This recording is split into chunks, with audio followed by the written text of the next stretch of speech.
silenced. Antoinette Boysen was quite good. She would speak up for health freedom, and she was our only ally when we were fighting to thwart and keep from being passed the dietary supplement guidelines that will restrict our freedom to buy the kind of supplements that we would like to have. She was our only ally, and that has since been taken from us. So we're developing other allies, and we think we have some, but I won't necessarily go into that now because who knows, they might be silenced before they can be of use as well in this fight for health freedom. So you have these bureaucrats who are there. The third group that I didn't get to is just general public and press. Okay. They can go, they can't talk or contribute to the meetings. They sit up in the nosebleed section of the gallery, so to speak, and they just observe. And those are the three basic groups, not including the staff members at the podium. Right. Okay. Well, it's very interesting to hear how it goes on, as it were, behind the scenes. Is there scientific debates then going on? I mean, for example, if you are pressing on certain issues where they're trying to implement the aluminum as an additive, as you mentioned before, do you present your case, so to speak, then for why this should not be implemented, and do other people try to refute that or how does it work? Yes. No, we do, Henrik, we do present our case both privately, one-on-one to various members, and then in written documents that we can submit for publication and distribution by the Codex committees to the various members that are attending there. Now, there's one other thing I left out. How do they reach, and I should have told you this earlier, how do they reach decisions? Here you have the chairman or the chairwoman up there, and then how do they decide to move on? Do they take a vote? What do they do? Yeah. Most people think they take a vote. They don't. I've only seen them take votes on a few rare occasions at the commission level only, and that was in close question. Usually what happens is the chairman or chairwoman lifts his or her head up and says, do we have consensus? That's their magic word. Really? Consensus. Do we have consensus here? And no one seems to know what consensus really means. There's actually a definition in the Codex rule book, so to speak, that says consensus is the absence of sustained opposition. Okay. But if you ask the chairman of the German committee, he'll say, no, it doesn't mean that. It just means whenever I say there's consensus, there's consensus. So basically the chairman will look up and around, say, well, is this the consensus? And if there's no one who speaks up, and he goes, or even if there is, he says, yeah, there's consensus, let's adopt this and move on. Now, occasionally you have someone who will speak up steadily, like the South African, and instead of taking that as sustained opposition, which would mean, under the Codex rule book, that should not move forward, the chairman quite cleverly will say, oh, we will note your objection in the report. And that's supposed to satisfy that country. They did that to China in 2005 with the adoption of the Dietary Food Supplements Guideline, and they've done it to South Africa. I've seen them do it numerous times. It's a clever little trick that the chairman and chairwomen will use. But technically, if the country knows what it's doing and knows its rights, it should say, no, I don't want it noted in the report. I'm making sustained opposition to this, and it should not move forward till we are satisfied. But the Chinese are a little bit confounded because they don't speak English as a first language, so they get steamrolled a bit easily. And the others are usually too cowed by the chairman or chairwoman to do anything else but say meekly, yes, okay, thank you, Your Honor. When the chairman or the chairwoman asks for this consensus, can you or your group speak out at that point, or you do not have the permission to debate further after that? Or well, we do, and often do speak out, and I have even said just to the committee just what I've said to you and to your listeners now. The problem is usually by that stage, of the game, the chairman is not entertaining any more discussion from the floor. So I have many a time pushed the button on the microphone to be recognized, and I just don't get called upon. So then I cannot speak out, despite making efforts to do so. The other thing to note is that, there might be 200 to 300 delegates at each of these meetings. I mean, all people included, including the main delegate and then the assistant delegate and then members of the delegation for a particular country. But probably only 5 to 10% of these delegates will speak out, if even that many. And at these meetings, what that means is, if you don't speak out, it's almost the same as if you aren't there. If you don't submit papers to be read and reviewed and then comment upon them, it's almost the same as if you aren't even at the meeting. So essentially the meetings are corralled by certain pressure groups, and that's it, certain countries. The EC is a driving force that's quite powerful there. The United States somewhat also, but not as much as the European Commission. Canada somewhat. The UK not so much because it's subsumed within the European Union delegation and European Commission delegation.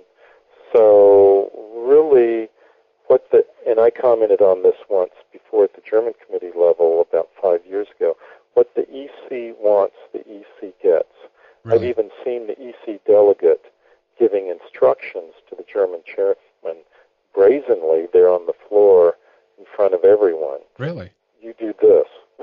Really? And incredible. And so what the EC is trying to do is to get the Codex guidelines to match actually the EC guidelines on food supplements.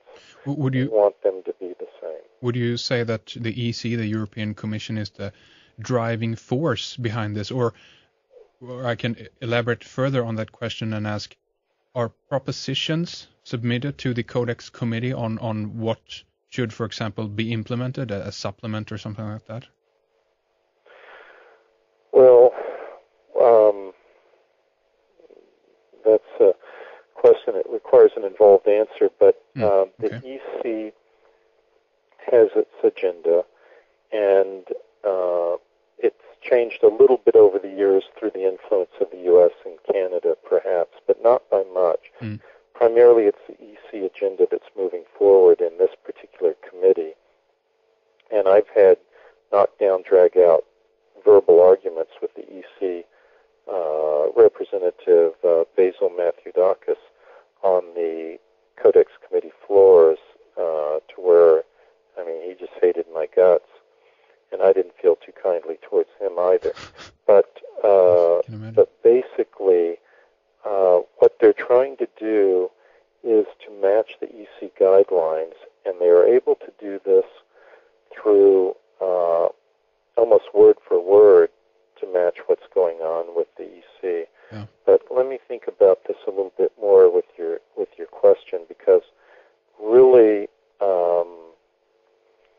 the problem is that sometimes the Codex agenda cannot advance very far because the EC itself hasn't made up its mind yet what its own rules will do. Okay. So sometimes that stymies, fortunately, the advance of the Codex guidelines and their ultimate implementation. But I don't know if I really answered your question. Maybe there's a part there that I missed, and if you want to restate it. Right. Well, it has to do with how things are suggested, or if propositions are submitted to the Codex Committee. Sorry. Yes, of course. Well, because it's been going on for such a long time, it's really done piecemeal. The EC or the U.S. or Canada or any of the other countries will submit paperwork that will be considered by the committee and for changes that go in to, for example, the guidelines. But see, they have a process called the 8-step process, and most of the guidelines are either approved for whatever whatever issue it may be, or they're so far along in the process that you can only change a few words here and there. So it's almost too late to do anything with a number of these guidelines. Okay. For example, the food supplements guideline, let's take it as an example.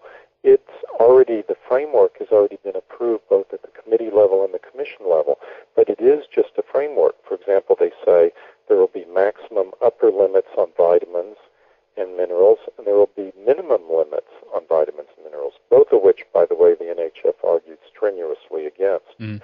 It's ridiculous to have minimum levels. There are special formulations that might require just a small amount of a particular vitamin or mineral to make that formula, and yet the minimum limits, that is, which are 15% of recommended dietary intake, would prevent that. So you're effectively cutting out certain formulations. But these idiots at Codex don't seem to realize that. They just don't want people getting too little of a particular nutrient. But on the other hand, they want to set a ceiling as well, and they don't want you to get too much, which in their view is a ridiculously low level of nutrition that is just barely enough. And so the proposals that get submitted are really kind of piecemeal type proposals. But in the food supplements guideline, they need to fill in the blanks. They don't have the upper limit set yet, which in turn means they don't have the lower limit set yet. And so we're now going through the process of using risk-based assessment techniques and analysis to establish what those are, with the NHF, of course, arguing they should be as high as possible. And then you have certain countries like Denmark and Norway that want them set at basically just the RDI level. And then you have some other countries in between that want something a little bit better than that, but not too much because it might be scary. So, all these bureaucrats, they're basically a bunch of scaredy cats, or at least they turn out to be that way, because they get punished if something happens to a person. If they get killed or injured by a high-potency vitamin, which, of course, we know is very rare. Yeah. And, in fact, they're more likely to be harmed and injured by a pharmaceutical drug or a lightning strike or a bee sting. There you go. Dietary supplement. Right. The statistics are really clear on that. Yeah. And so it's in their interest to make things as, quote, safe, close quote, as possible, because then no blame will go to them. It doesn't matter that 800,000 people died because of a nutritional deficiency that led to heart attacks or cancer or the like. That can't be blamed on them because it's not directly traceable to them. But if they let out a drug or a supplement that does harm someone directly, then they can be blamed for that. So for the sake of saving perhaps 1 or 2 lives a year, they don't mind killing 80,000, actually 1 million people a year through their application of a toxicological model to vitamins and minerals, to natural products that should only be applied to human-made artificial products. But that's what they're doing. It's incredible. And this goes under the guise of standardization. I understand that this is about international standardization of what food is supposed to be. But what do you ultimately see as the purpose here? I see that this obviously is limiting people's health freedom, as you mentioned before. Would you say that there's some other agenda here as well, or how far do you go in regards to what the purpose is? Another excellent question on your part, Henry. I would say there's definitely an agenda here, and companies that operate in the free market that are facing competition, they have really 2 basic ways to deal with it, other than the third one, which is to go out of business. The 2 basic ways are to increase their own efficiency and compete fairly in the marketplace with these competitors. The other way is